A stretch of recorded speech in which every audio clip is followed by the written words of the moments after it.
every language that is welcome. My name's Auntie Peggy, and as an elder, I would like to first of all acknowledge the traditional owners of the land on which we're gathered today, the Yagara people, and also acknowledging the Yugambeh language group, which is on the south side of the Logan River. I also want to pay respects to our elders both past and present, and elders here today. Also, as an elder, it is my cultural responsibility to acknowledge sorry business. And I want to say thank you to Bill Richards for inviting me to come along this morning to do the acknowledgement. But I just want to also share a little bit of information with you. So, this morning I did the welcome of the slapsticks. Traditionally, this is how we would let people know that we were going to come onto their country and that we had to ask for permission before we could do that. Because if we didn't, there would have been big trouble. But, you know, I'm pretty lucky today because I can just ring Bill up on my mobile phone. So, I know today is a very special day for Logan City. I've lived here for 35 years and it's my second home.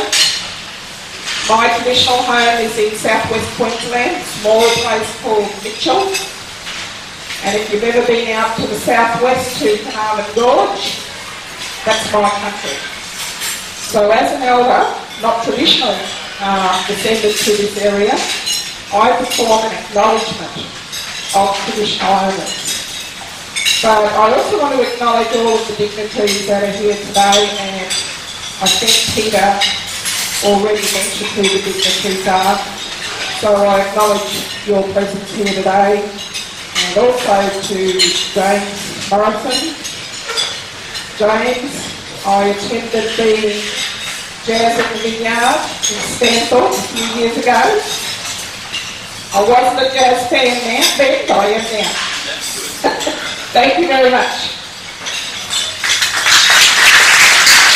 Thanks, Auntie Peggy. I can tell you, James, Auntie Peggy's pretty good at belting out a number as well. I've seen that happen. Just to let you know, in case anybody doesn't know, Auntie Peggy and her sister Auntie Betty, who's also very heavily involved with Logan Albert, they've got a title claim on Bill's table at the coffee club, so I saw that go on as it's great.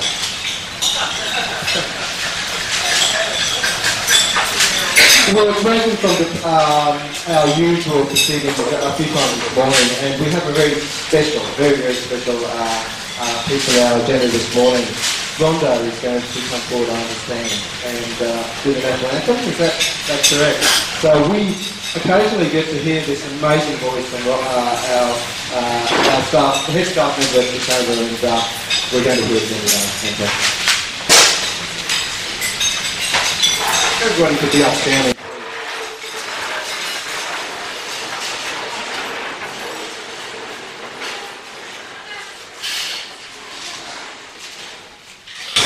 Australians, oh let us rejoice, for we are young and free, with golden soil and wealth the toil, our home is girt by sea.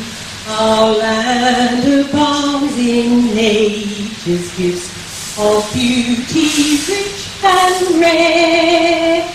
In history's page, let every stage advance Australia fair. In joyful strains then let us sing, advance Australia fair.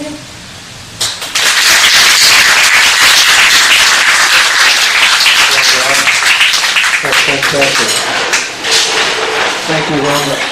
Please welcome Ebony Rose.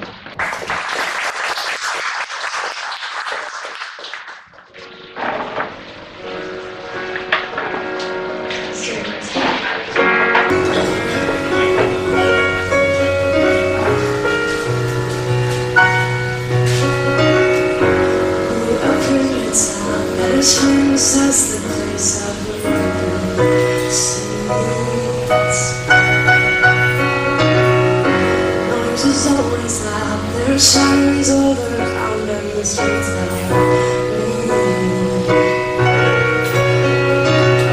But I can make it here. I can make it anywhere. That's what they say.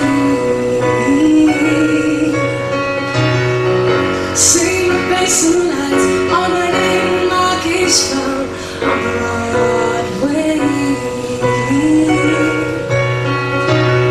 Sleeping all night dreams I've got a pocket full of dreams, baby. I'm from New York, concrete jungle and dreams of light.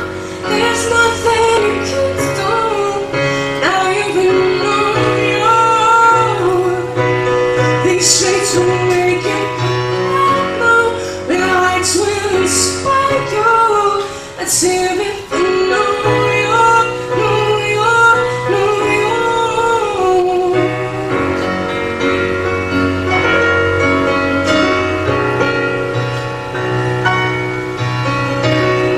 I want the out from you. They never come to you. Ladies work so hard. And shut your mouth to pie on the corner, selling rock bridges where you lie. Little chips are got Jimmy come on to the Brooklyn Bridge. And something's sweet tonight when I hung up my morning and empty fridge. Even if they all it seems I've got a pocket full of dreams, baby. I'm from New York, concrete jungle and dreams made up. There's nothing you can do. Now you're in New York. These streets will make you feel right now. The lights will inspire you. Let's hear it from New York, New York, New York. With the hand in the eye for that big city, shaping like big dreams, all looking ready. New place, new one, looking good. Everybody put your lights in the air. Everybody say yeah, yeah. Let's hear it from New York. Concrete jungle and dreams made up. There's nothing you can't do. Now you're in New York. These streets will make you feel like no. The lights will inspire you. Let's hear it from New York, New York, New York.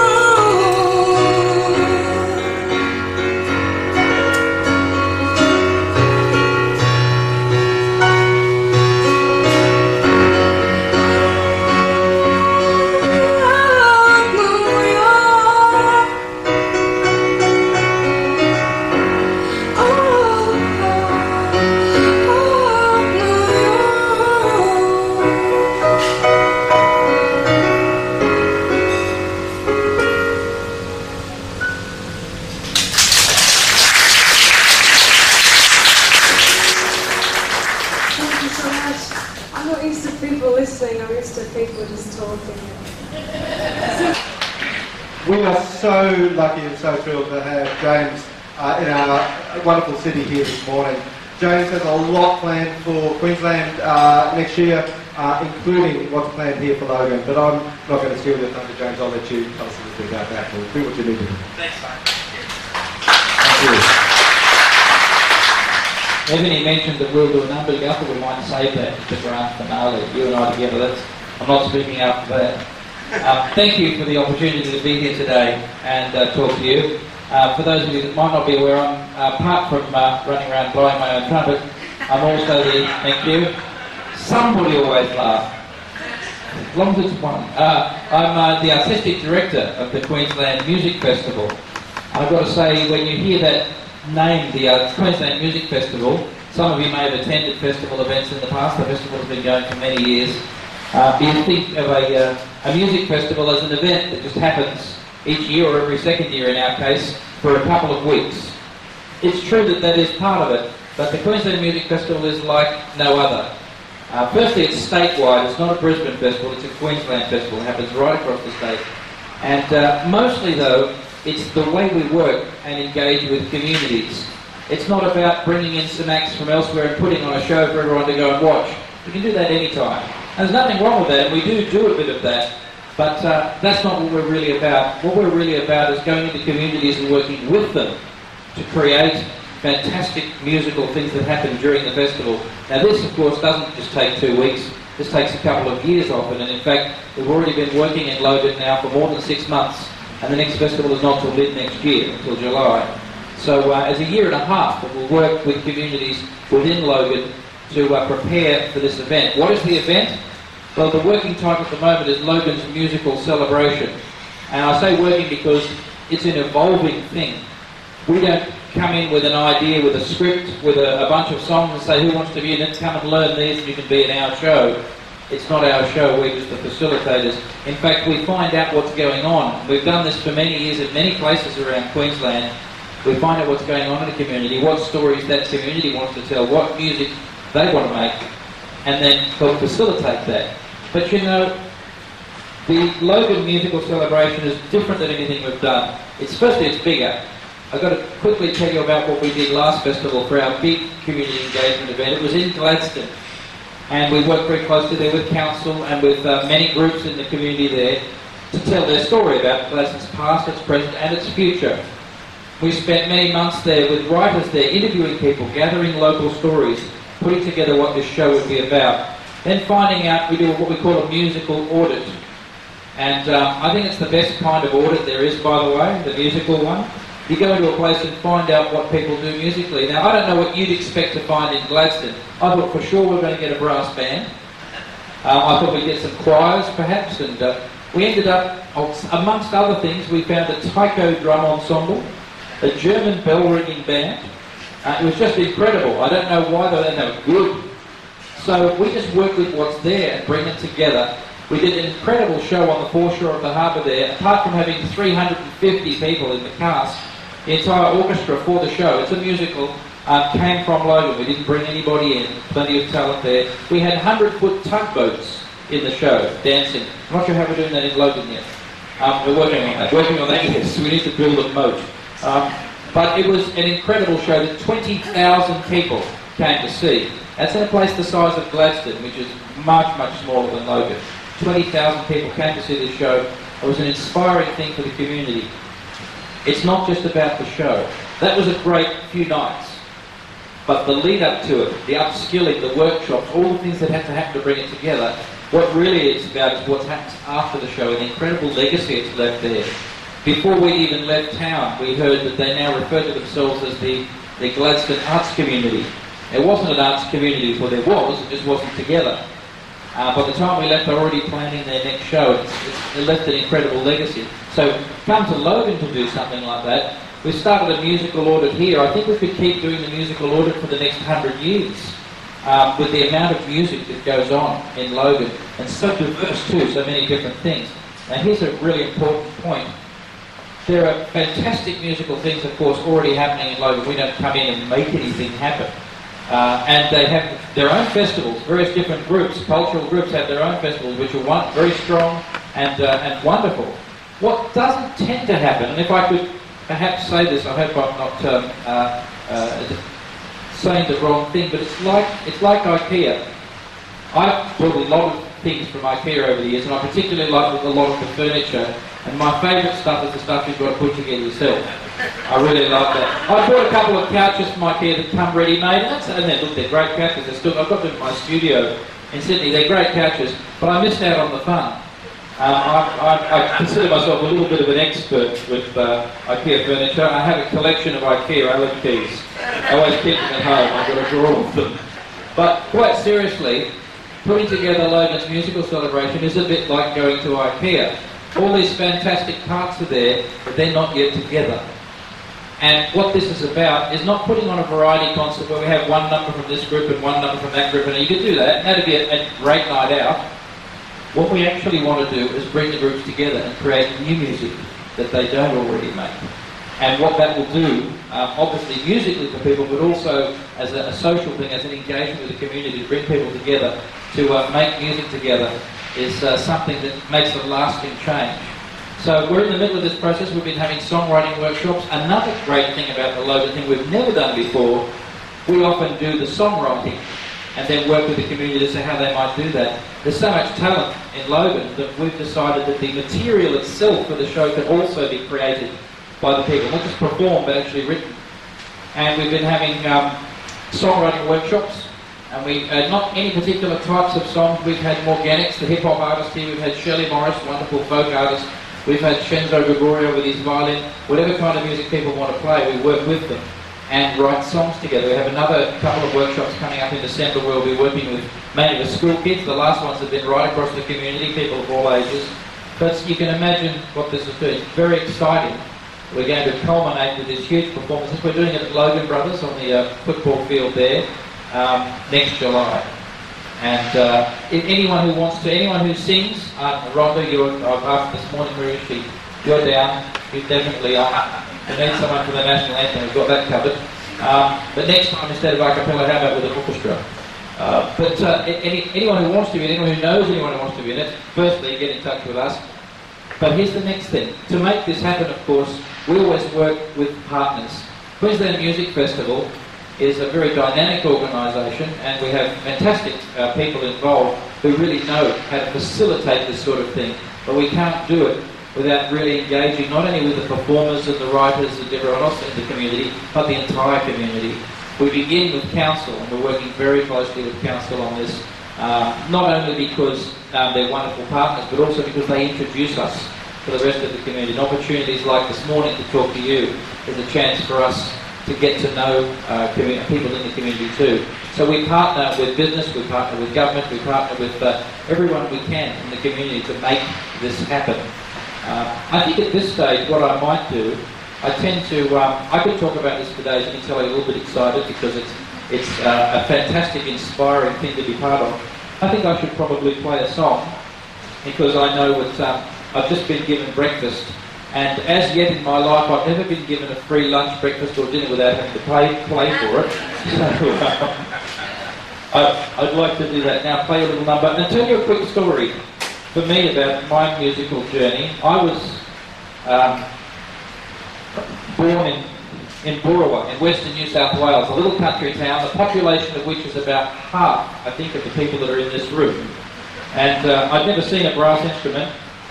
And then when I was 7, we moved to Sydney, and I saw a brass band, and I wanted to, I mean, look at that, who doesn't want to play one of those? And I decided to join the brass band at school. Now, I'd never heard jazz. In fact, the only music I'd ever heard out in the little town we're from was my mum playing the organ in church. That was it. Dad's a preacher, Mum played the organ in church. And we moved to the big city. I saw a brass band. Well, that was it. I'm in the band. But my introduction to jazz was walking home from school one day with my instrument, and there's a guy on the side of the road playing a banjo. Now, this was in the north of Sydney, and he's sitting on the side of the road playing a banjo, and a combi van, with the van with the sliding door. He's got the sliding door open. He's sitting on the step, just playing the banjo. To this day, I'm not sure why he was doing that, but I'm glad he was, because I heard that rhythm, that sound.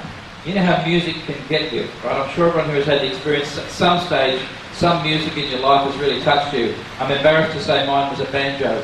And it should have been a symphony orchestra, surely, or something. There was a bloke on the banjo at the back of the combi van. But I loved it. I walked over to him and I said, "What's that?" And he said, "It's a combi van." And I said, "I'm serious, I couldn't make this up." And I said, "No, the music." And he said, "Well, that's jazz." And he taught me the song. And I went home and I learnt that song and played it on my instrument. The first jazz piece I ever played. And that day, I said, I know what I'm going to do for the rest of my life. Drive a combi van. play jazz. And I tell you that story because it's the song I'm about to play for you, but also because it's moments like that where something happens that can change people's direction, change their whole lives. And we've seen that so many times through the work we do with the Queensland Music Festival. As I said, well, you see now what I mean by it's just not an ordinary festival. It's much more than that. In fact, I'd like to tell you our vision statement because it's what got me involved in the business. When I heard that the job of artistic director had become available and someone said, would you like to do that? I thought, I don't want to do that. I don't want to run a festival, I'm in festivals. So I think the people that run it have to sit behind desks, don't they? And I'm a musician. And then I heard the vision statement, which was to transform lives through unforgettable musical experiences. I thought, now hang on a sec, that's why I'm a musician. And this is a chance to get with an organisation and do it on a much bigger scale than just one gig at a time, one trumpet at a time. And that's very much what's going on here in Logan with us doing this Logan musical celebration. It's a chance to do something on a scale. These sorts of things happen, but to do it on a much larger scale and bring together a much larger group of people. I'm going to play that song for you, the first jazz piece.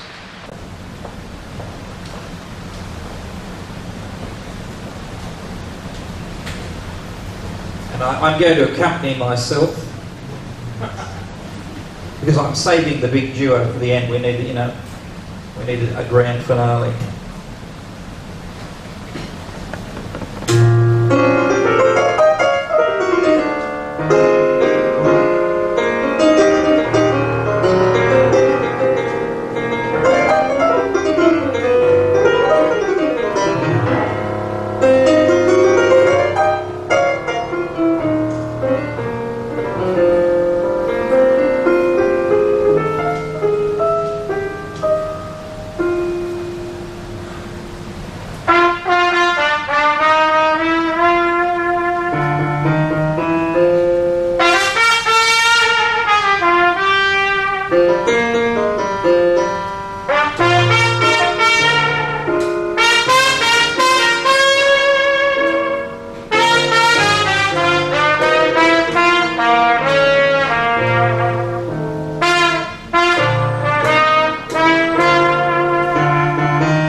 somebody... Kenya, did you steal the prize? All right.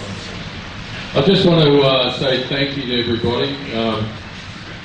We've counted up your donations this morning and we've collected $194.50. Thank you. Give yourselves a big round of applause.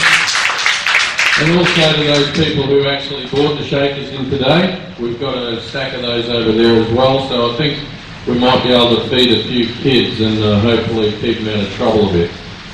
So thank you for that. I wanted to thank Peter. My only reasoning at the end to get the mic is because I like talking a lot. No. Because I want to thank Peter. He comes and does the MC for us and we really appreciate that. And if you need this man for your business, this is what he does. He facilitates the MCs, he does all this stuff. He's genius. Get him there. He's also good with Dreamer. And I wanted to thank Rhonda. Rhonda's had a very tough week. She's had a sore throat all week. I said to her, just bloody suck it up, you're going to sing, I don't care how bad you are. So, she's done a great job. Thank you, Rhonda. Her and Heather, who was a great help.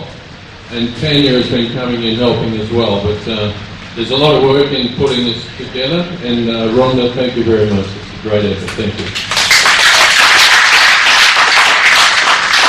I also have two little presentations I want to make. These are Mont Blanc Biros. I won't tell anything, but James, there's one for you. These are gold. It's like one for Ebony. Ebony, come forward. Thank you.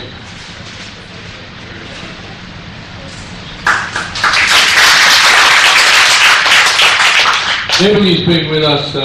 I said to her this morning, how old are you now, Ebony? And you don't say that to women, but I did. And she's 20. So she first started with us when she was about 12. I think she'd written about 300 songs at that stage. And I also asked her how many songs have you written now. She said, I don't count anymore, they're just there, you know, so that's what she does. I know she was nervous this morning because she does a lot of those weddings and things like that, and everybody's just eating and drinking and talking, so not used to people watching it. But great entertainer, thank you. And James, what can I say, mate? Thank you. You were fantastic, yeah, I hope you got that combi. Huh? Yeah. Mate, honestly, I've said it to you before, you should look at this as a bit of a free, you're not bad, so I'll be looking at it. Okay, please come forward and draw another raffle, another door prize for it. How many cards do you put in? Because we like to look after our guests. There's a lot more of these than before. What's this one? Oh, a book. Excellent. Walter's Stew. Okay. By Cookie. Steve Cookie. Where are you, Cookie? Here he comes.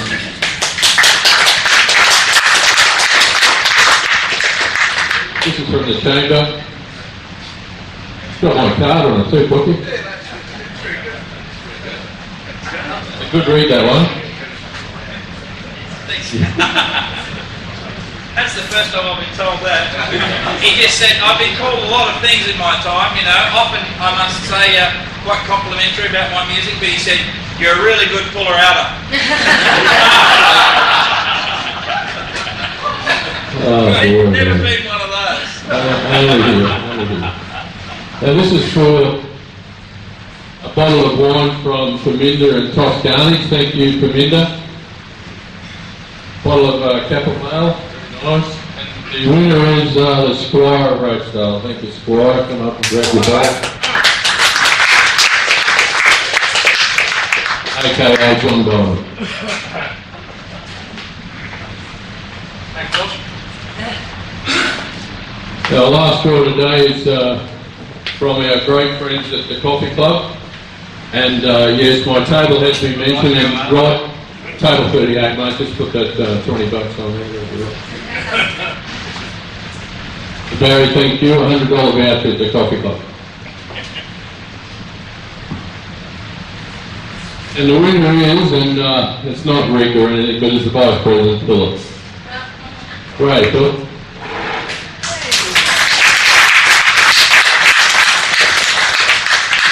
I think we're done, Peter. I'm done. Thank you, guys.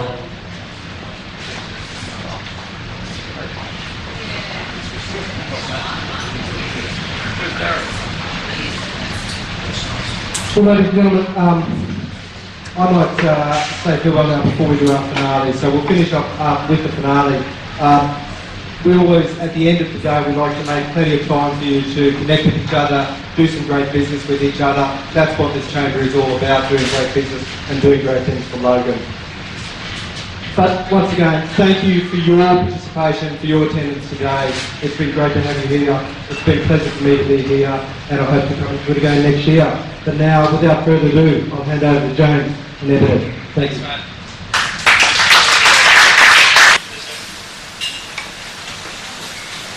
It's good when they want to listen.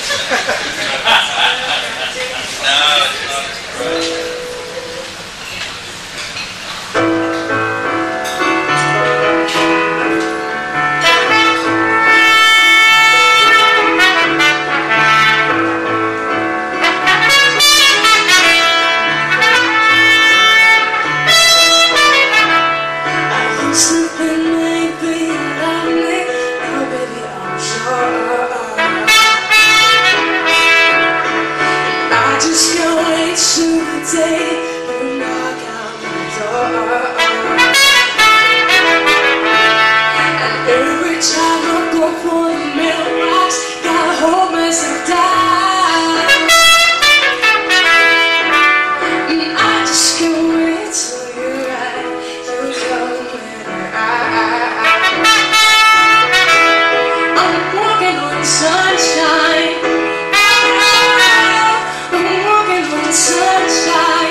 Ebony Rose and James Morrison.